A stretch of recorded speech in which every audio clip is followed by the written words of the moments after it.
Chapter 18 Lover and Husband. "Ah, madam," said D'Artagnan, entering by the door which the young woman opened for him, "allow me to tell you that you have a bad sort of a husband." "You have, then, overheard our conversation?" asked Madame Bonacieux, eagerly, and looking at D'Artagnan with disquiet. "The whole." "But how, my God?" "By a mode of proceeding known to myself, and by which I likewise overheard the more animated conversation which he had with the cardinal's police." "And what did you understand by what we said?" "A thousand things. In the first place, that, unfortunately, your husband is a simpleton and a fool. In the next place, you are in trouble, of which I am very glad, as it gives me an opportunity of placing myself at your service, and God knows I am ready to throw myself into the fire for you. Finally, that the Queen wants a brave, intelligent, devoted man to make a journey to London for her. I have at least two of the three qualities you stand in need of, and here I am."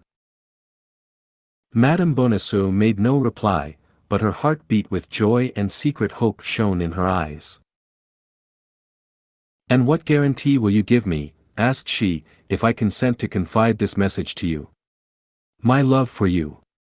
Speak. Command. What is to be done?" my God," murmured the young woman, "ought I to confide such a secret to you, monsieur? You are almost a boy. I see that you require someone to answer for me. I admit that would reassure me greatly. Do you know Athos? No. Porthos? No. Aramis? No. Who are these gentlemen? Three of the king's Musketeers. Do you know Monsieur de Treville, their captain? Oh, yes, him.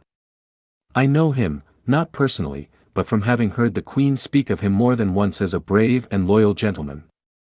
You do not fear lest he should betray you to the cardinal? Oh, no, certainly not. Well, reveal your secret to him, and ask him whether, however important, however valuable, however terrible it may be, you may not confide it to me. But this secret is not mine, and I cannot reveal it in this manner." "You were about to confide it to Monsieur Bonacieux," said D'Artagnan, with chagrin. "As one confides a letter to the hollow of a tree, to the wing of a pigeon, to the collar of a dog. And yet, me you see plainly that I love you. You say so. I am an honorable man. You say so. I am a gallant fellow. I believe it. I am brave. Oh, I am sure of that. Then, put me to the proof." Madame Bonacieux looked at the young man, restrained for a minute by a last hesitation, but there was such an ardor in his eyes, such persuasion in his voice, that she felt herself constrained to confide in him. Besides, she found herself in circumstances where everything must be risked for the sake of everything. The Queen might be as much injured by too much reticence as by too much confidence, and let us admit it, the involuntary sentiment which she felt for her young protector decided her to speak. "Listen," said she, "I yield to your protestations, I yield to your assurances. But I swear to you, before God who hears us, that if you betray me, and my enemies pardon me, I will kill myself, while accusing you of my death." "And I swear to you before God, madam," said D'Artagnan, "that if I am taken while accomplishing the orders you give me, I will die sooner than do anything that may compromise anyone." Then the young woman confided in him the terrible secret of which chance had already communicated to him apart in front of the Samaritan. This was their mutual declaration of love. D'Artagnan was radiant with joy and pride. This secret which he possessed, this woman whom he loved. Confidence and love made him a giant. "I go," said he, "I go at once." "How, you will go," said Madame Bonacieux, "and your regiment, your captain?" "By my soul, you had made me forget all that, dear Constance. Yes, you are right, a furlough is needful." "Still another obstacle," murmured Madame Bonacieux, sorrowfully. "As to that," cried D'Artagnan, after a moment of reflection, I shall surmount it, be assured. How so? I will go this very evening to Treville, whom I will request to ask this favor for me of his brother-in-law, Monsieur de Cessert. But another thing. What? Asked D'Artagnan, seeing that Madame Bonacieux hesitated to continue. You have, perhaps, no money. Perhaps is too much, said D'Artagnan, smiling. Then, replied Madame Bonacieux, opening a cupboard and taking from it the very bag which a half-hour before her husband had caressed so affectionately, take this bag. The cardinals, cried D'Artagnan, breaking into a loud laugh, he having heard, as may be remembered, thanks to the broken boards, every syllable of the conversation between the mercer and his wife. The cardinals, replied Madame Bonacieux. You see it makes a very respectable appearance. Pardieu, cried D'Artagnan, it will be a double amusing affair to save the queen with the cardinal's money. You are an amiable and charming young man, said Madame Bonacieux. Be assured you will not find her Majesty ungrateful. Oh, I am already grandly recompensed, cried D'Artagnan. I love you, you permit me to tell you that I do that is already more happiness than I dared to hope. Silence, said Madame Bonacieux, starting. What? Someone is talking in the street. It is the voice of my husband. Yes, I recognize it. D'Artagnan ran to the door and pushed the bolt. He shall not come in before I am gone, said he, and when I am gone, you can open to him. But I ought to be gone, too.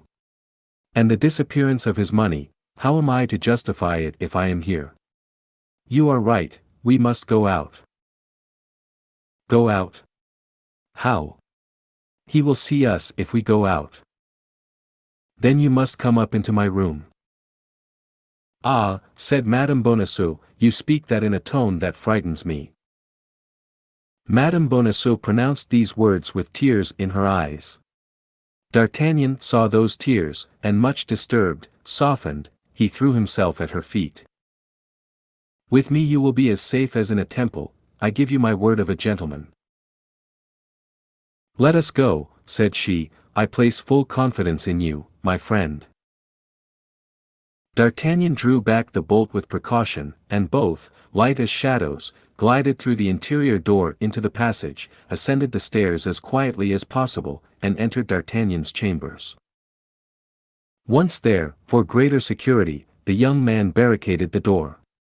They both approached the window, and through a slit in the shutter they saw Bonacieux talking with a man in a cloak. At sight of this man, D'Artagnan started, and half drawing his sword, sprang toward the door. It was the man of Meung.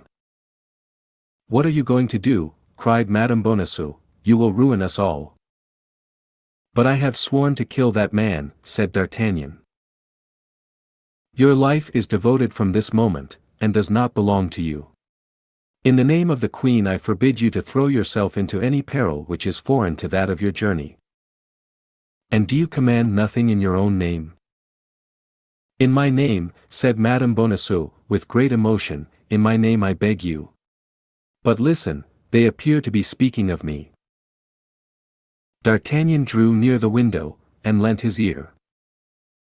M. Bonacieux had opened his door, and seeing the apartment, had returned to the man in the cloak, whom he had left alone for an instant. She is gone, said he, she must have returned to the Louvre. You are sure, replied the stranger, that she did not suspect the intentions with which you went out? No, replied Bonacieux, with a self-sufficient air, she is too superficial a woman. Is the young guardsman at home? I do not think he is, as you see, his shutter is closed, and you can see no light shine through the chinks of the shutters. All the same, it is well to be certain. How so? By knocking at his door. Go. I will ask his servant. Bonacieux re-entered the house, passed through the same door that had afforded a passage for the two fugitives, went up to D'Artagnan's door, and knocked. No one answered. Porthos, in order to make a greater display, had that evening borrowed Planchet. As to D'Artagnan, he took care not to give the least sign of existence. The moment the hand of Bonacieux sounded on the door, the two young people felt their hearts bound within them.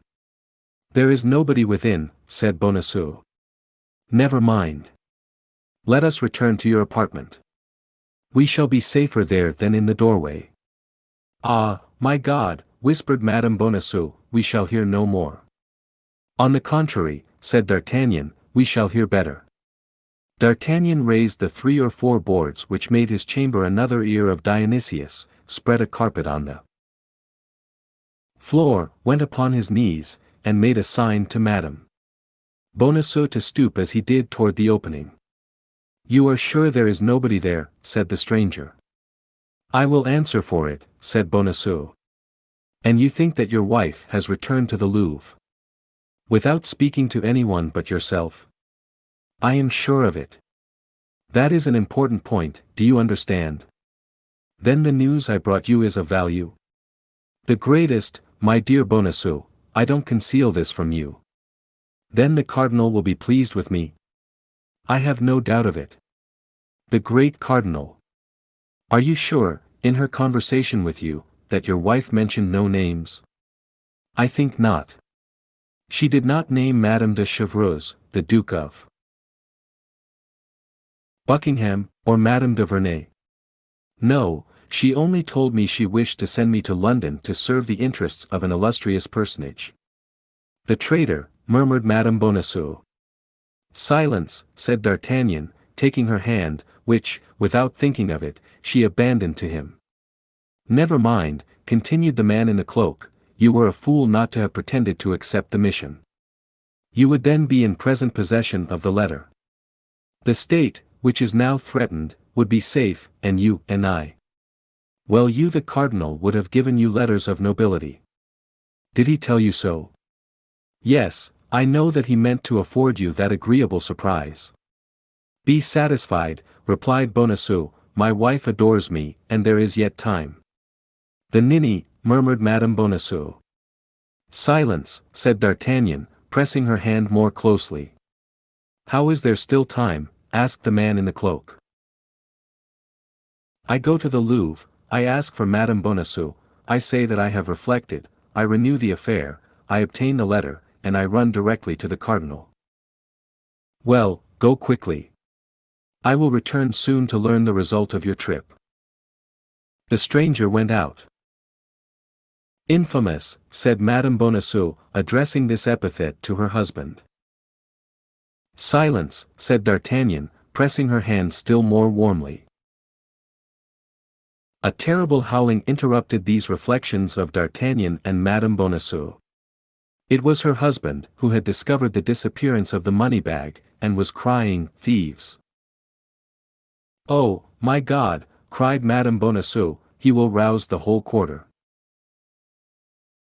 Bonacieux called a long time, but as such cries, on account of their frequency, brought nobody in the Rue des Fossoyeurs, and as lately the mercer's house had a bad name, finding that nobody came, he went out continuing to call, his voice being heard fainter and fainter as he went in the direction of the Rue du Bac.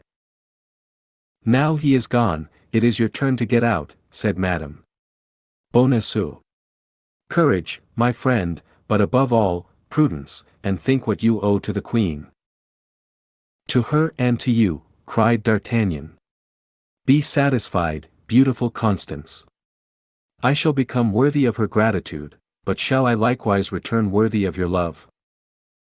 The young woman only replied by the beautiful glow which mounted to her cheeks. A few seconds afterward D'Artagnan also went out enveloped in a large cloak, which ill-concealed the sheath of a long sword. Madame Bonacieux followed him with her eyes, with that long, fond look with which he had turned the angle of the street. She fell on her knees, and clasping her hands, "Oh, my God," cried she, "protect the Queen, protect me."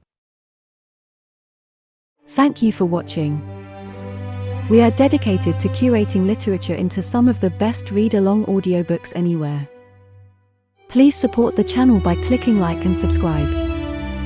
As our supporters grow, we will be able to improve the quality of our publications, add better voices, and make more great books available to our viewers.